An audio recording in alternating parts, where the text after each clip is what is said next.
No. Oh, no. No. Holy shit.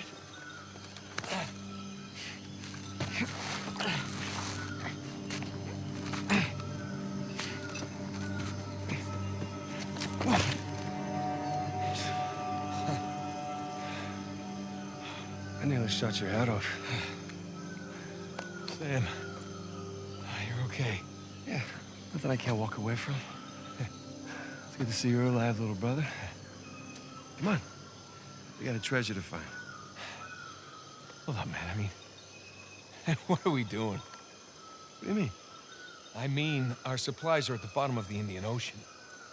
Okay, so we go steal some from Nadine's army. Yeah, and there's that. We're going up against an army. We've been holding our own so far. While being marooned in the middle of nowhere. We were trying to get here, remember? When we had an escape plan. Just hear me out.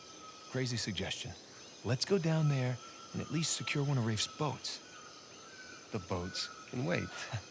You want to know what we're doing here? We are buying my life back. Okay, and we're going to do that by stepping into that jungle and finding the battalion. Have you even seen any signs of a massive pirate colony? Because I sure the hell haven't. It's a little late to start developing doubts, don't you think? But can we at least acknowledge the chance that maybe Avery's idea for a secret pirate utopia didn't pan out? And maybe we're just swept up in this fantasy, when instead we should be looking for a real way to save you. I'm gonna scour this island inch by inch if I have to until I find that treasure. Now, if you're confused about what you're doing here, then you can go home, Nathan. Wait. I can go home? Are you kidding me? Do you have any idea what I put on the line to get you here? About what I put on the line, okay? The last 15 years of my life. This has nothing to do with that. It has everything to do with that. What?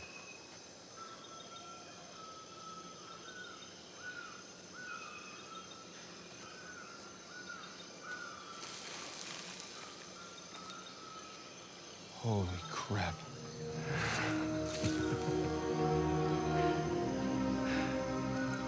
You still want to go home?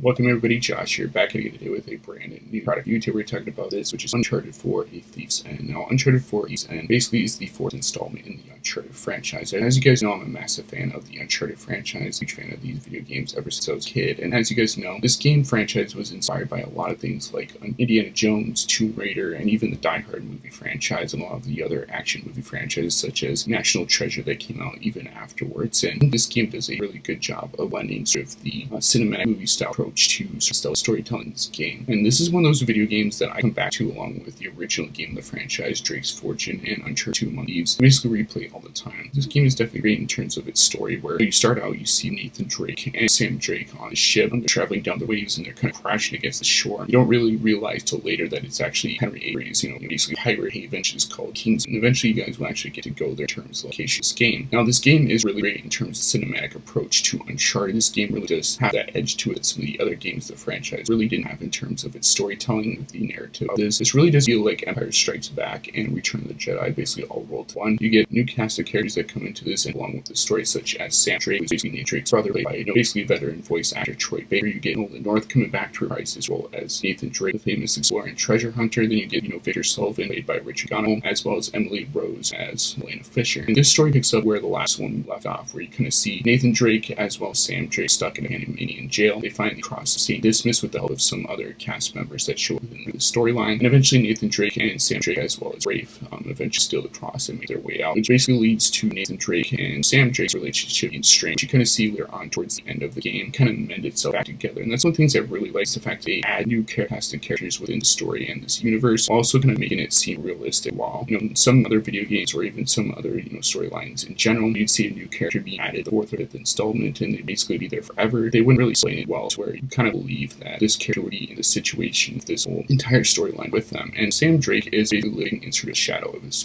brother, Nathan Drake. Nathan Drake has come off a really big high with discovering the lost city of El Dorado. He basically uncovered Shambhala, and also the Atlantis of Sands was sort of Uncharted 3 Drake's deception within the whole storyline with, revolving around T.E. Lawrence. And so in this game, see Sam Drake, he's basically trying to capture some of that magic that Nathan Drake kind of has within this game. Nathan Drake in this game is less more of like a superhero or something like, Indiana Jones and Tomb Raider, and kind of more of like everyman, kind of like he was in the previous games as well. In this game kind of makes him a little bit more human. He's got a lot of flaws. He's basically obsessed with treasure hunting, even though he kind of got out of that business for Elena. You kind of get to see at the beginning of this game Nathan Drake's personal life take its toll. He's basically working this, day job where he kind of scuba dives, helps retrieve semi-trucks that are crashing, off of a bridge, and then raises them up from sort of ashes they've kind of fallen themselves into. And then you kind of get Jameson, who's his boss, who kind of knows that he's a treasure hunter, and he's basically trying to live this double life, while Jameson is trying to get him back into the whole treasure hunting game. And you can see that Nathan Drake doesn't really want to do this anymore. He kind of just wants to settle down and be with Elena Fisher, which you can kind of understand with the way that Nathan Drake's life has been going lately. He kind of just wants to be done with it and just have family, raise a kid, be done with the whole situation. And that's one of the things I really like about this game, is because Sam Drake comes back into his life eventually. He kind of has this really crazy plan to get the lost treasure that Henry Avery basically left in pirate ships at Kings Bay, and that kind of sets sail to where they're basically looking for clues in terms of trying to retrieve the lost discs from sort of that chateau, where you can get that really cool, amazing sort of gunfight sequence getting the game. Then you go to Scotland, where there's also a lot of really cool, crazy hardcore action and shootouts and stuff like that take place, and eventually kind of leads to the fact that they have to go to Madagascar, which is basically their final base to go to in this game. And all the locations in this game are really amazing. It's definitely a globe-trotting adventure similar to that of one of the other games in the Uncharted franchise were known for. So one of the reasons why I really like this game is because you're able to kind of go places, do things, and see really historic locations that you wouldn't obviously be able to do in real life. And Uncharted is basically known for that. It's basically known for the parkour aspect. It's known for the really good gunplay and the gameplay mechanics that are involved with that. And it's also known for the cinematic storytelling, and all that's really within sort of the storytelling of Uncharted 4: A Thief's End. And eventually you learn towards the end of this game, and not only is Nathan Drake's relationship with Elena Fisher he's strained when he's signed to her, trying to get back in the swing of things with hunting down Henry Avery's treasure, but also kind of working with his brother at the same time, kind of basically help him get out of a situation that he finds himself in. But their kind of relationship is strained almost to the point of no return. And eventually you see Nathan Drake and Elena Fisher basically come back together like they always have in the franchise. And you also got the topic of Nathan Drake and Victor Sullivan, where Sully is basically trying to act like the father figure to Nathan Drake that he never had, because he was basically an orphan as a kid, which you actually get to see in the beginning of this game. Nathan Drake is basically the son to Victor Sullivan, who basically raised him and kind of brought him into sort of a treasure hunting game. And you get to really see a really cool father-son story involved with Victor Sullivan as well. You also get Ray, who's trying to live the glory that Nathan Drake has. He's trying to steal the glory from Nathan Drake at a single twist and turn. He doesn't really want to live in the shadow of his family, who are basically wealthy businessmen that basically give him the money to kind of fund these operations and these business ventures. And so I think that that's one of the things that really separates Rafe as a villain, where you can sympathize with the character a little bit, even though what's doing is good wrong. And I think the mark of a great villain is basically one that thinks he's doing right and he's actually doing wrong. I think that Rafe is definitely one of those villains, and I think that everybody kind of grew to love Rafe over time, even though he's kind of a dick and kind of an asshole, especially what he does to Nathan Drake as well as his family. And I think that that kind of separates the storytelling. And so one of the key things that Uncharted is definitely known for, especially Uncharted 4: A Thief's End, is the really cinematic set piece. At the beginning of the game, you got a really cool chase sequence between the jail cell, which you kind of get to see the layout of the jail cell before they eventually escape from that. And you kind of get that sequence on the bridge where you get to see the city landscape as the semi-truck basically collapses out and Nathan Drake raises the dust of the lake that they're kind of in. And then you also get to have that sequence at the mansion that they eventually go to treat the cross of Dismas, where there's a giant shootout. And there's also that sequence that takes place in a village. There's that Indiana Jones style truck chase sequence that happens within this game. There's a lot of really cool set pieces that take place within Uncharted 4: A Thief's End. So many to count that it's kind of hard to describe all of them in one video. And every time I play these set pieces in Uncharted 4, I'm amazed. There's even one that takes place on a bell tower where it's kind of collapsing down. And it's a really cool sequence, and you kind of get to see Nathan Drake use his grappling hook, which is the new weapon that Nathan Drake has disposable in the game. Basically uses it to climb and help him navigate the environment as well. And you get to see him use it to survive, which I think is a really cool sequence. Some of the puzzles in this game are really annoying, really difficult to navigate through. One of which is in Henry Avery's mansion, where you get to see his dial set up. You're trying to twist the dials to kind of match the images on screen, and then you match it with the dials that are listed. Well, it's kind of vague in terms of how you're supposed to put that stuff together, but eventually you're basically able to figure it out for yourselves. There are YouTube guides and stuff like that, so if you ever get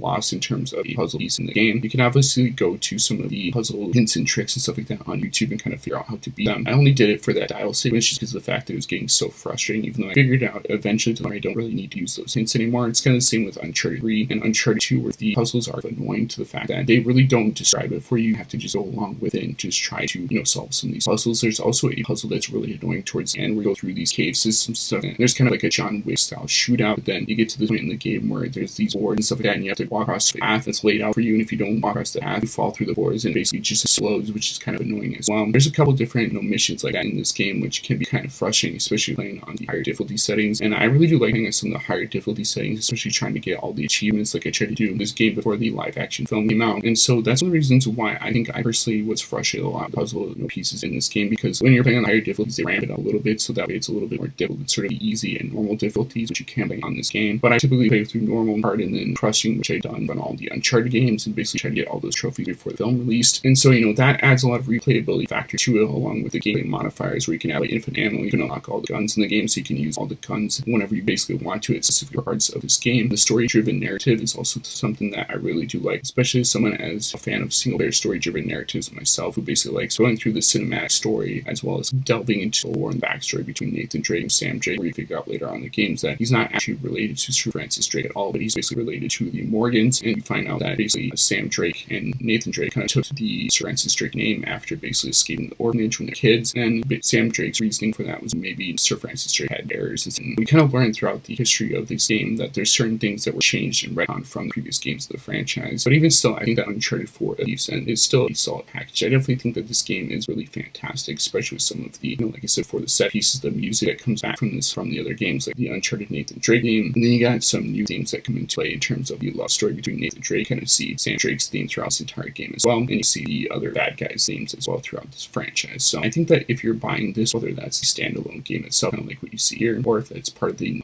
Legacy of Thieves collection on the PlayStation 5, you're going to have a really solid package. This game is even on the PC as well, so if you want to play Uncharted on the PC, PS4, PS5, I don't think that this game sacrifices graphical fidelity for basically the sake of the consoles that's on. This game looks great and amazing on any system that you're playing on. So I personally think that this is one of my favorite games in the Uncharted franchise. I'll eventually be doing a review of Uncharted Lost Legacy, which is basically Chloe Frazier's spin-off game, in a separate review. I'm sorry if you guys can hear sort of hanging around in sort of this review. I'm currently doing instructions, so I can't really do anything about it, but I'm going to try and work around it if I can, kind of cut stuff out so that way it sounds a little better in this review. But I wanted to cover this game today because I'm a huge fan of Uncharted. As you know, this game's inspired by things I love, like Indiana Jones, Tomb Raider, even Die Hard, which Amy Hennig, when she was rating the Uncharted franchise, was basically inspired from. So, and these games have been a huge part of my life. It's definitely got me through some really tough situations in my life, as well as good ones. So these are games that I turn to whenever I'm having a bad day, whenever it's just a really fun, engaging story. Uncharted Drake's Fortune, Uncharted 2 Among Thieves, and then the third one, Drake's Deception, are really great games. So I definitely think that if you're looking for a really fantastic game, definitely check out Uncharted 4 A Thief's End. So with that being the case, let me know in the comment section down below what you guys think of the Uncharted franchise as a whole. Do you guys like all 4 video games in the Nathan Drake collection? Are you a huge fan of Uncharted 4? Do you like the original 3 that were produced by Naughty Dog and Amy Hennig as well? Let me know in the comment section down below what your favorite Uncharted game is, and I'll get back to you guys in another video. Peace out. Okay, so where is this commie pirate sanctuary? Right here. That island, just northeast of Kings Bay. Hey, Rafe has a copy of this. Yeah, well, by the time Rafe figures it out, we'll be well on our way to Libertalia. I'm telling you, that treasure is as good as ours. Shit. How's the Malaysia job going, Nate? Seems like you're a hair off course. Elaine, it's not what it looks like. Really?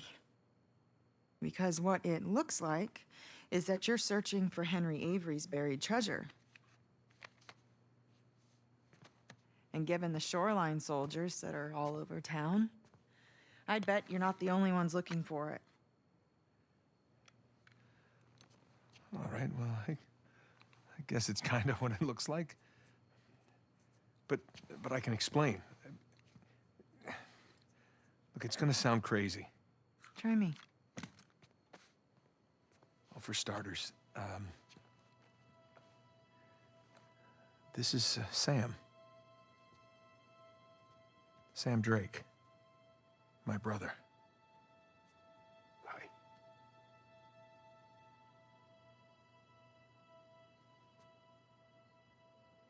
I'm sorry. I thought he had died in a Panamanian jail, but I was obviously very wrong. He's been stuck in there for 15 years, and it's because of me. And the guy who broke him out wants a lot of money, and the only way we can pay off the debt is Avery's treasure. But that's the good news. We found it. It's on an island just off the coast. Okay, just stop. Was there ever a Malaysia job?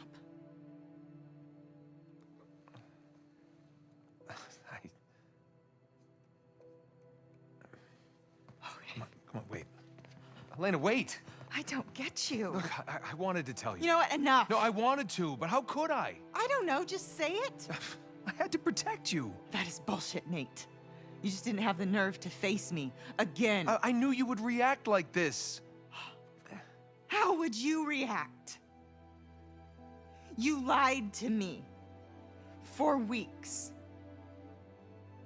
If you were killed, I wouldn't have even known about it. And now you have a brother. Who are you? Come on. I'm me. Come on, it's me. It's different this time. Oh my God. I have to save him. I don't even care about the treasure. The look on your face when you walked into this room. If you're done lying to me, then you should stop lying to yourself. I got a plane to catch. You do what you have to do.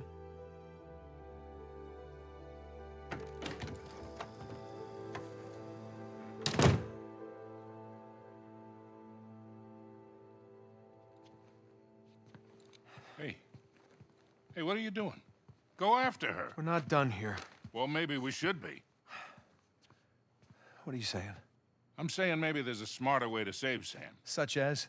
Such as we give him a new identity. We put him in hiding somewhere. He's been in prison for 15 years. He's not going into hiding. Okay, fine. You go after your wife. Sam and I will head off for Libertalia. Without me? Come on, you'll get both of you killed. Really? Kid, I've been doing this for a hell of a long time. I think I might be able to handle... Hey, you want to be helpful, Sullivan? Go keep an eye on her.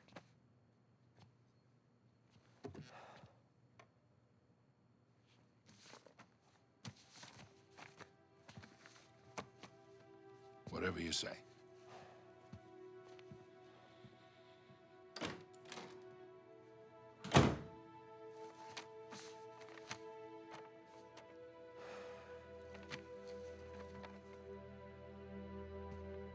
You need a hand?